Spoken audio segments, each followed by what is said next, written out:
며칠 전에 제가 로마의 휴일이라는 영화를 보면서 오드리 헵번과 그 다음에 그 그레고리 팩에 푹 빠져서 이 두 분이 도대체 어떤 삶을 살았을까 굉장히 궁금하더라고요. 오드리 헵번 같은 경우에는 어릴 때 2차 세계대전이 일어나고요. 그 다음에 레지스탕스로도 활동을 하고요. 굉장히 적극적이게 자기의 삶을 자기의 방향에 맞게 자기의 가치에 맞게 행동을 하다가 그 발레리나도 했더라고요. 그래서 나중에 영화 배우로서 그 다음에 자기의 삶을 마감할 때는 소말리아에 가서 어린 아이들을 안고 있는 그 모습, 그래서 로마의 휴일의 그 아름다운 공주의 모습에서 말년에는 숭고한 어떤 여신의 모습을 저는 보았습니다. 그래서 그레고리 팩은 그럼 어떤 삶을 살았을까?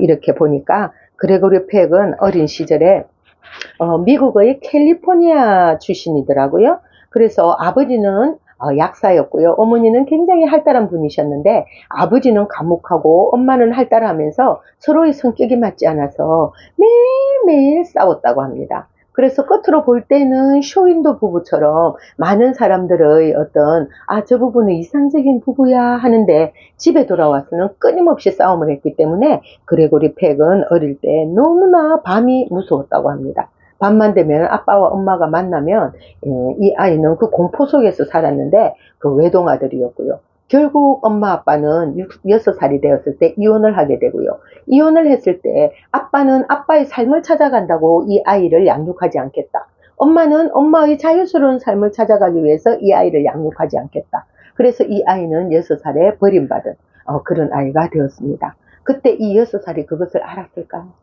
너무나 가슴 아픈 이야기였습니다. 그래서 할머니가 이 아이를 데려가서 키웠는데 이 할머니는 이 아이를 영화관으로 계속 데리고 갈 때 엄청나게 양복을 입히고 멋진 옷을 입혀서 데리고 갔다고 합니다. 그렇게 성장하는 과정에 할머니가 돌아가시고요. 아버지는 자기의 삶이 있었기 때문에 이 아이를 소년 군사학교에 보내게 되는데 거기에서 엄청난 고생을 하면서 사람이 어떻게 살아남아야 할까? 나는 버림받은 아이다. 그러면은 버림받은 아이는 어떻게 살아야 될까? 이런 생각을 하면서 거기에서 성장을 하다가 아버지가 의대를 가라고 해서 UCLA 의대를 가게 됐는데 그 의대를 들어가면서 인생이 완전히 바뀌게 됩니다. 그때 190cm의 키에 훤칠하게 잘생긴, 그리고 어릴 때 그 고뇌에 찬 그 눈빛, 그 눈동자 하나로도 이 연극반 선배들이 와서 가만히 두지를 않습니다. 그래서 연극에 빠지게 되고요. 학교를 집어 던지고 이제 뉴욕을 향해서 가게 됩니다. 그러면서 노숙자가 되어가지고 이 사람은 센트럴파크에서 노숙 생활을 하면서 자기가 살아가게 됩니다. 그러다가 이제 헐리우드에 진출하게 되고요. 헐리우드에 진출을 해서 이제 이 사람은 영화 배우로서 승승장구하게 됩니다. 그때 결혼을 해서 아이도 낳았고요. 그렇게 살았지만 영화에 빠져 있었고 어릴 때 아버지에 대해서 이 가정에 대한 걸 전혀 배우지 못했기 때문에 아내한테 잘해줘야 되겠다는 마음은 있었지만 방법을 몰랐기 때문에 이 두 부부는 이혼을 하게 되고요. 그레고리 팩은 새로운 사랑을 찾아서 결혼을 하게 됩니다.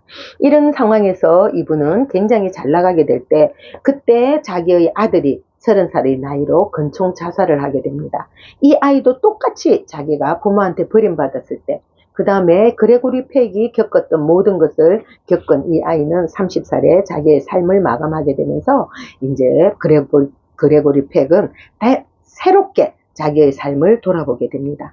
그래서 삶이 인간이 살기 위해서는 책임이 있어야 되고 이 자식과 부모의 관계가 얼마나 소중한지 자기는 아들을 잃고 난 뒤에 느끼게 됩니다.